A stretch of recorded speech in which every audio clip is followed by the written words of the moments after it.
The Game is a very good example in the same category of Kanye, of rappers that I really like their music, but I really hate their public persona.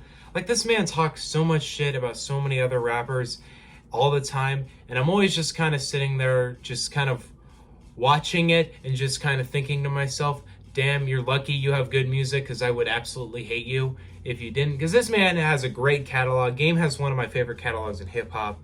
He has so many great albums under his belt. Every single documentary album, his last album, Born to Rap, Doctor's Advocate, Jesus Peace, they're all great albums to me.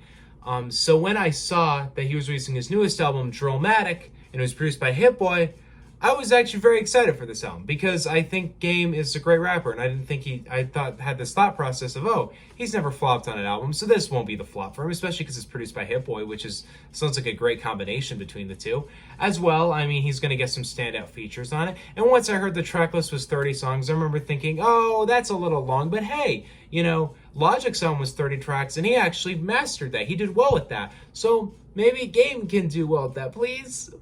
And then I found out there was an Eminem diss track on it, and I've already reacted to the Eminem diss track, so you can go look at my thoughts on that one. So right before I went to this song, I was right off of the diss track. I basically recorded that video, uploaded it, and then listened to the album. So I was right hot off that diss track. So not the best way to go into an album, but I went into it hoping to hear Game give a really good performance, give a really good album. I was hoping he would really not try to overcompensate and try too hard. I just kind of wanted Game to be Game, because that's how he's good, is he just is himself. Anyway, let's get into the actual album here, and we'll see if that's actually what he did. Our opening track here, One Time, isn't that bad of an intro. I do kind of like it. I don't think it's that notable, but I think Ice-T is a cool addition to this track, especially as this album has a very high sense of tributing the legends on it. It's cool to throw Ice-T in this album. The tributes are a lot in here, and I'll point out the ones I can. I mean, there's obviously very random kind of bar references he does, but that's kind of always what he's doing. But there's specific tracks and beats he's using that are classic beats. I'll get into those later, though. But featuring Ice-T is pretty cool and interesting. Overall, it's an all right intro. It's a pretty quiet, calm intro, and I think it does kind of work for what the album's setting up. I think it fits nicely as the intro.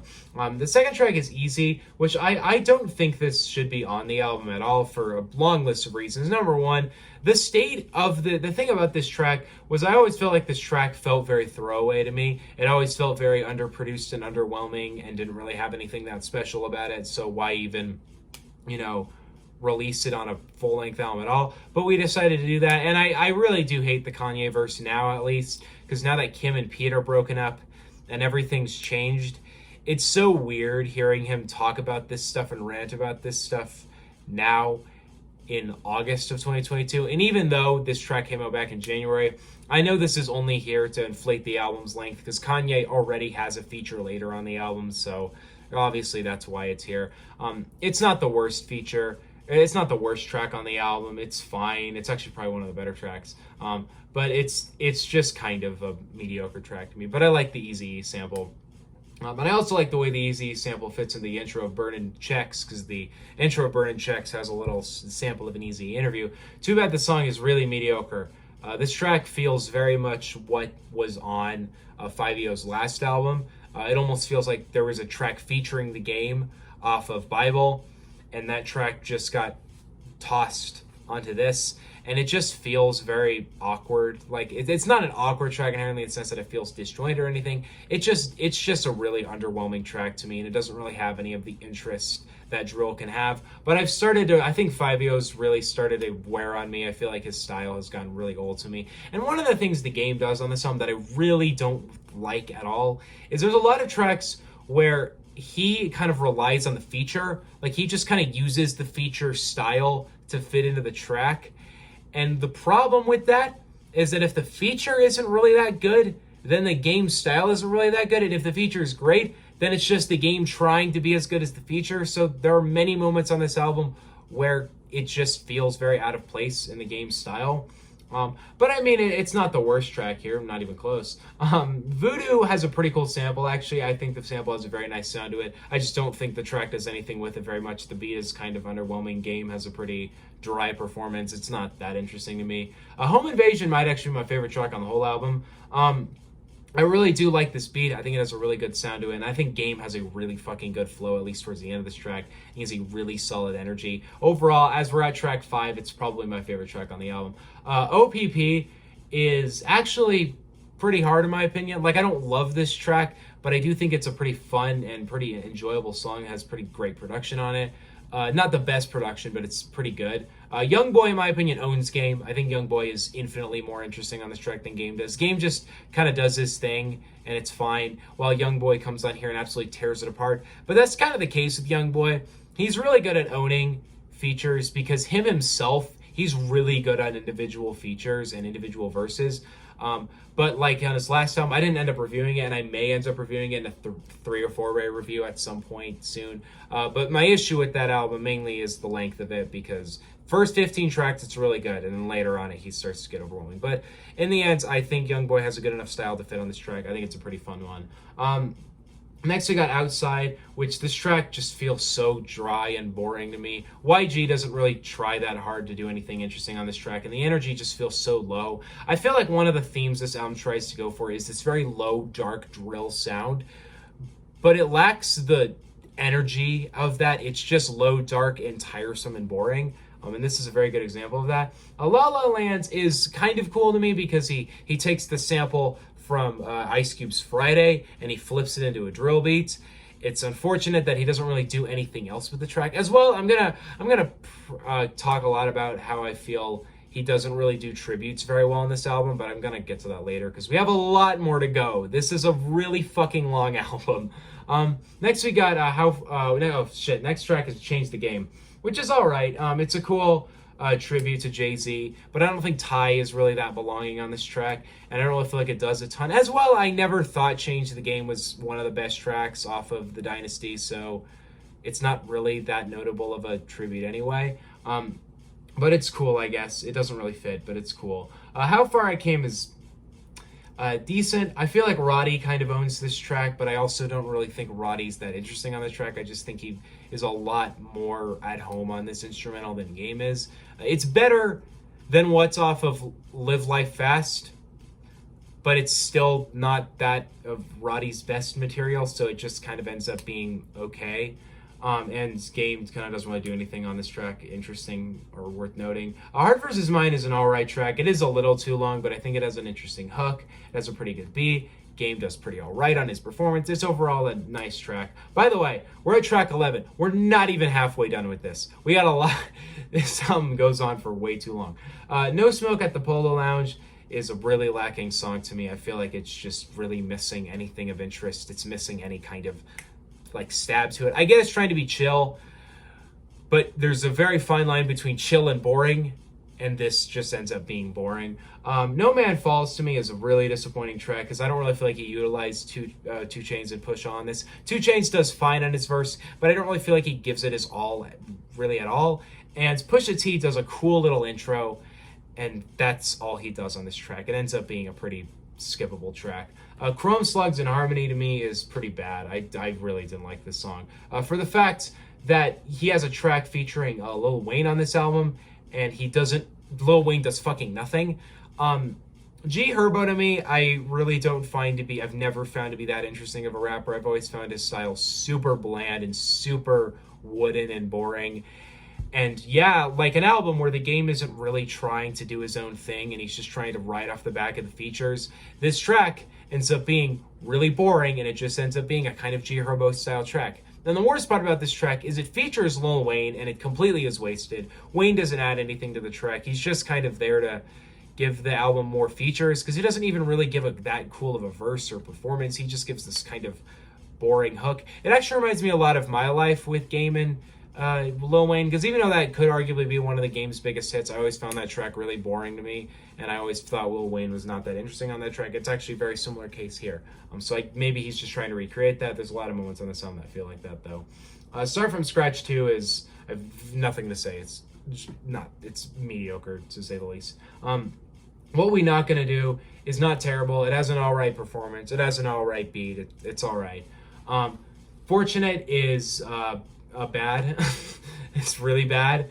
I was really hoping that Kanye would really bring out the best in Game and really give a fun track. but this is probably worse than easy to me, and it's mostly the beat. I find this beat so awkward. It feels so like lacking, and it feels like it's begging for anything more than what it is, but it's just this very bland, weird kind of rumbling. It kind of reminded me a lot. I'm forgetting what this, it reminded me of another track. It reminded me weirdly of the track Billie Eilish by Armani White, but the issue with it is that it doesn't have any of the hit of that song. And maybe it's just because he starts the song off with a Billie Eilish reference, but it has a similar sound to it. But just without the bass drop, it's just kind of that first part of the beat. You know how the song goes, bitch, I'm Silas, Glock took big t-shirt, Billie Eilish, and then the bass drops. It's like that, but just the first part with a little added to it. It's really a really badly made beat. It's not a good beat at all. It's not the worst beat I've ever heard, but it does not add to this track at all. And Kanye and Game have some back and forth, but it doesn't save it from the terrible beat. Ruby's Rose to me was confusing. This track feels very bipolar to me. I don't really get what Twista's doing on this track. I feel like he's trying to do a slow jams thing, and it doesn't fit as well as he thinks it does. Other than that, it just ends up being this very bland song beyond that one kind of notable thing. But Twista's always kind of fun to hear, so I can't act like I hate that part of it. Drake with the braids is such a waste of fucking time. I don't even know why you decided to throw this on here. To explain why Drake isn't on it, because first of all, this is just some voicemail of Drake sounding tired as fuck, giving you excuses why he can't feature on the album. And the part that's most annoying about this track, not only does it feel just like a big waste of time, but it's not interesting, it's not funny, it's not cool, it's not like, it feels like just him explaining, hey, guess Drake was gonna be on the album, but he couldn't make it. Here, guys, look, Drake was gonna be on it, but he couldn't make it. Have you ever seen a fucking rapper dedicate a whole track explaining why a certain artist wasn't able to feature on the album? This track just feels like one big excuse as to why he's not on here. And I'm not even gonna explain why Drake isn't on here. It's very plausible. Drake and Game have always been good friends. It's very plausible that Drake was just like, hey, I can't do it right now. It's just not a good time. That's perfectly plausible. But it's just one big track where he just seems like he's trying to, I don't even know, is it like a diss at Drake? I don't know. It's such a weird, out of place waste of time. Nikki Beach is, how do I put this? It's fucking trash. My God, what a terrible song. My God. Like, I already have my plenty of criticism towards this album, but this track is not only out of place, it's just trash. First of all, it was definitely made for God Did, the upcoming DJ Khaled album, which makes it, I guess, a second track from the album, or what the sound of the album is going to be.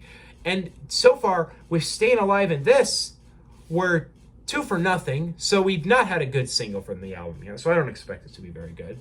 But, like, if we're talking about, first of all, DJ Khaled throwing random ad-libs on a track that he doesn't have any credit on. He doesn't have a writer credit, a producer credit, or a feature credit. He's just there shouting ad-libs. He could have been removed, but unfortunately he's there, and it automatically damages the song anyway. But we have this shitty, trying to be summer banger beat that just feels so out of place for the game. We have this terrible Tory Lanez hook where it sounds like he's trying to be every other man in R&B. And then we have French Montana, it's French Montana. I don't need to say anything else. And then The Game, who doesn't fucking try either. This track is one of the worst songs I've heard all year, without question. This song is really, like, it's bad. Like, I can't word you how bad this song is. It's one of the worst songs of the year, without question. What an embarrassment.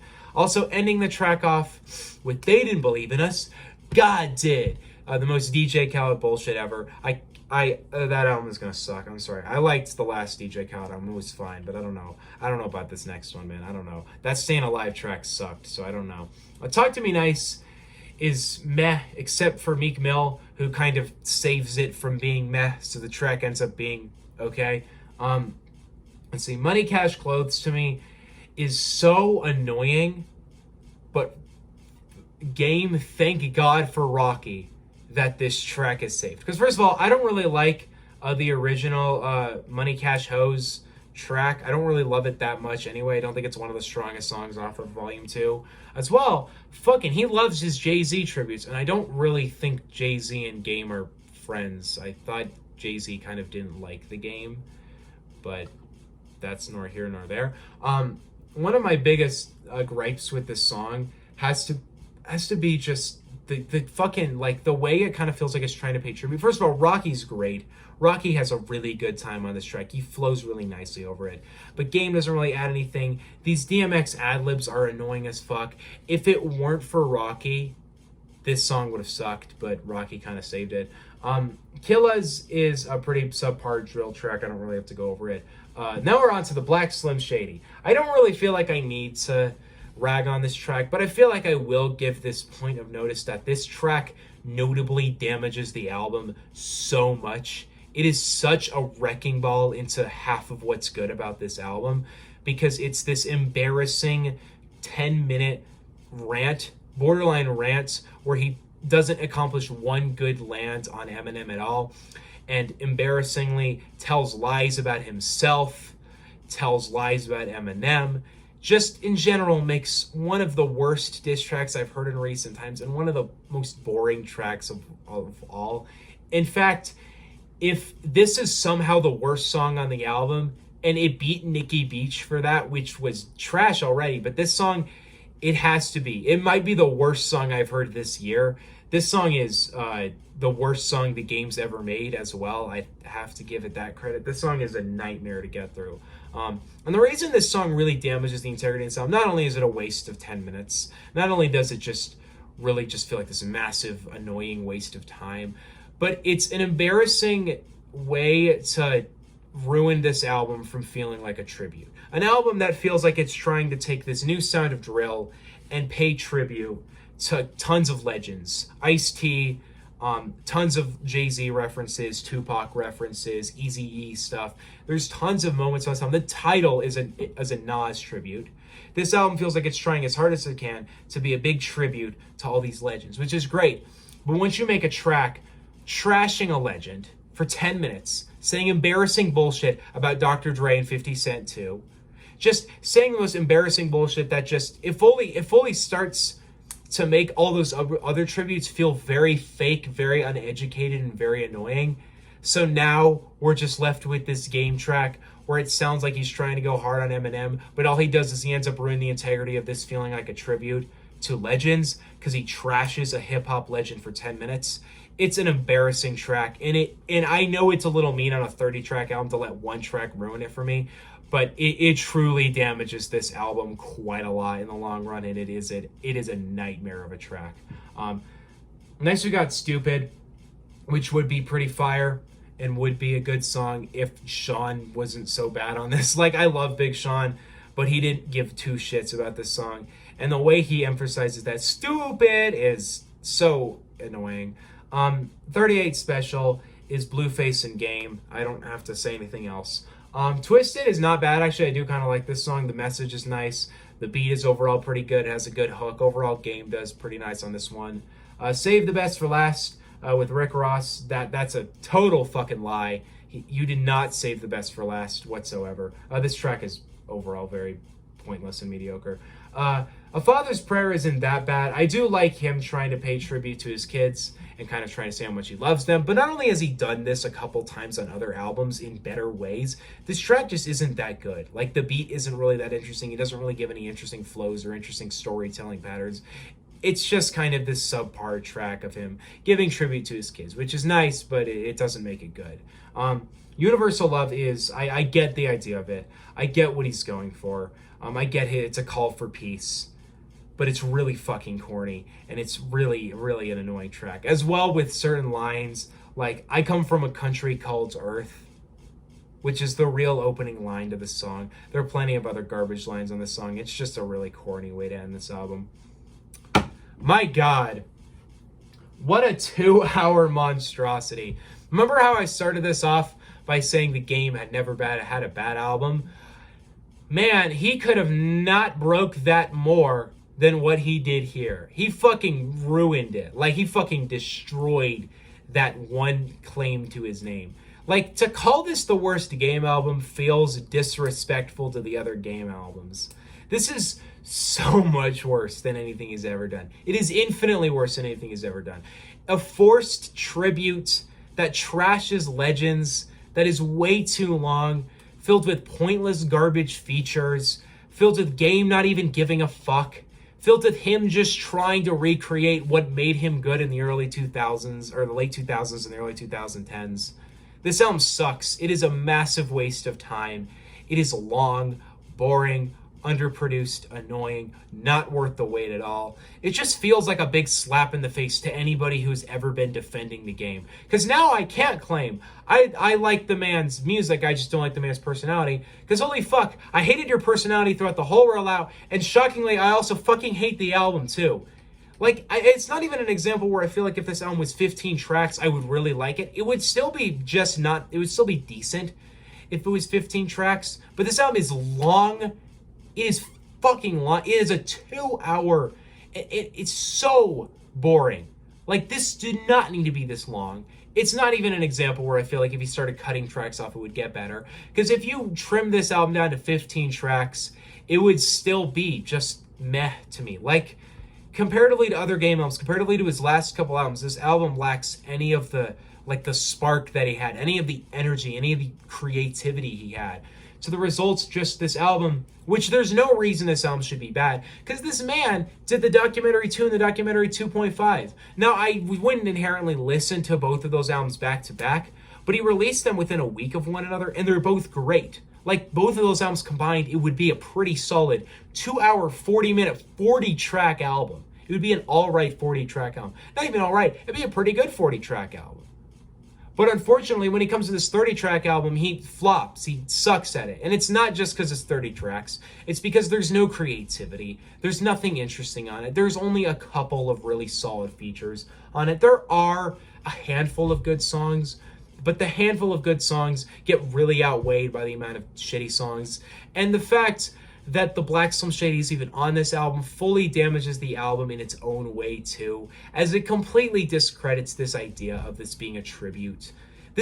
You cannot be tributing legends and trashing other ones, especially legends who actually helped your career get started, who have really never done anything wrong to you, and you have praised countless times. You've put the man in your top 5, and now you're trying to argue he's shit and he didn't help you when you're so influenced by him in your music. This album is a fucking nightmare. It's trash. I'm sorry. This album is a D+. At best, this album is a D+. It's one of the top 5 worst albums I've heard all year.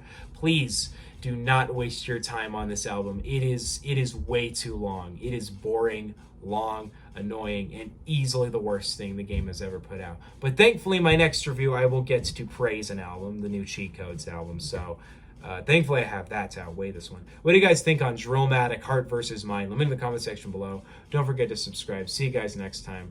Peace out. Bye.